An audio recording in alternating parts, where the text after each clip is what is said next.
Is this honestly how our Prime Minister treats our veterans? Our veterans served Canada with honor and valor right across this country and all around the world. They stepped up for us, and now it's time for us to do the same for them. We don't need to wonder how we will rise to the moment, because we need only look around Canada to see the answer. My name is Brock Blaschuk. I'm a retired corporal with the Patricia Canadian Light Infantry out of here in Edmonton, 1st Battalion. I served in the Canadian Armed Forces for 7 years. I deployed in Afghanistan back in 2009 until April 3rd, where I was obviously severely wounded by a roadside bomb or improvised explosive.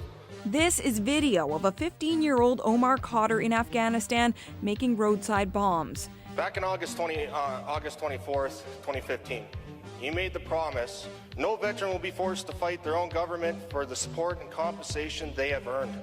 Yet you are still currently in a legal battle with veterans regarding equal support and compensation to their peers.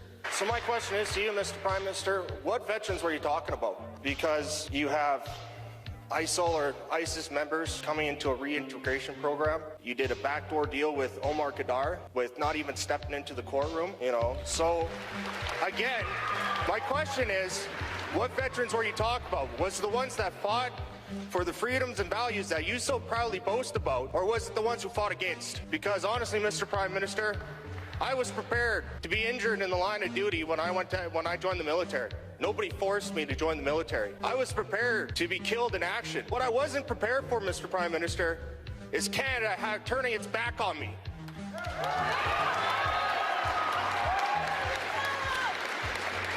So which veteran was it that you were talking about? On a couple of elements you brought up. First of all, why are we still fighting against certain veterans groups in court? Because they're asking for more than we are able to give right now. Time now for the Sunday Talk, where we tap into the debate of the week. Does Omar Khadr deserve a $10.5 million settlement? They're asking for more than we are able to give right now. Well, if we're giving convicted terrorists $10 million, then what are we giving the white nationalist extremists with unacceptable views? In aid for Ukraine, Canada has sent about $1 billion worth of financial assistance and humanitarian aid, but we have more to do. They're asking for more than we are able to give right now. How much of this decision is due to the pandemic or due to the political storm that erupted over the Canada Student Service Grant, the deal worth nearly $1 billion, with we standing to earn up to $43.5 million. It emerged the organization got that government deal after members of Justin Trudeau's family, including the Prime Minister's mother, brother, and wife, were paid hundreds of thousands of dollars in speaking fees. They're asking for more than we are able to give right now. Sometimes hear about liberal bias in the media these days, how they're constantly letting our government off the hook for no good reason. Frankly, I think that's insulting.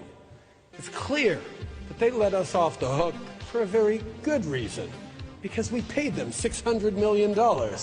They're asking for more than we are able to give right now.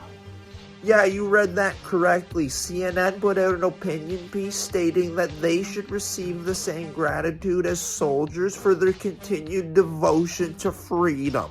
I would like to thank the Canadian public for trusting me and giving me a chance. I'll prove to them that I'm a good person. Thank you very much. Now, on the issue of Omar Khadr, it's an issue that a lot of people are really frustrated about, and I count myself to be one of them.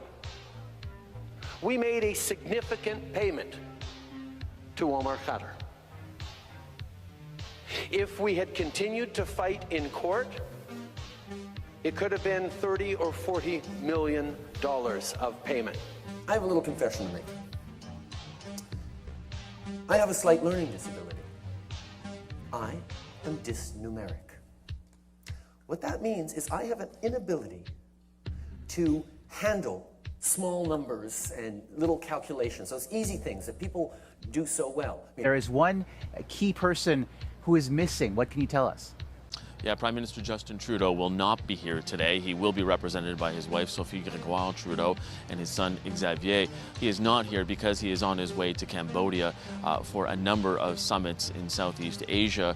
It's a 10-day trip, but what he did do today on a refueling stop in Anchorage at the airport there in Alaska, there were about a dozen or so members of the Canadian military that he met and marked this day. And that is what he normally does if he cannot be in Ottawa for the National Memorial on Remembrance Day, making sure that he does mark that and he does signal Canada's sacrifice. That money serves a very clear purpose. And it's not about anything that Omar Khadr might have done or didn't do. It doesn't have anything to do with what they did.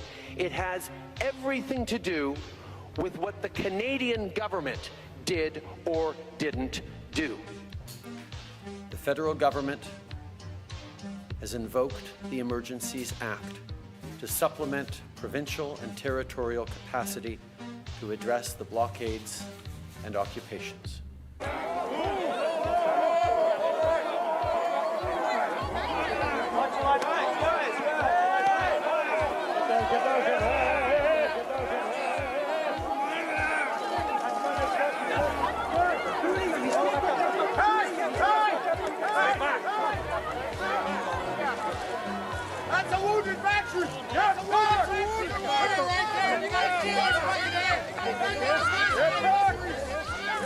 Can you confirm that that is you that's being thrown to the ground and beaten by the police? Yes, it is.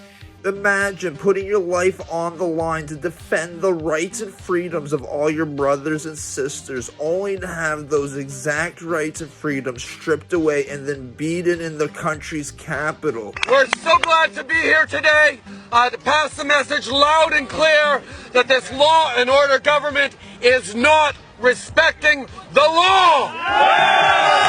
Trudeau, you can try to throw whoever you want under the bus, but it was under the scope of your leadership, and it's time to take accountability, my friend.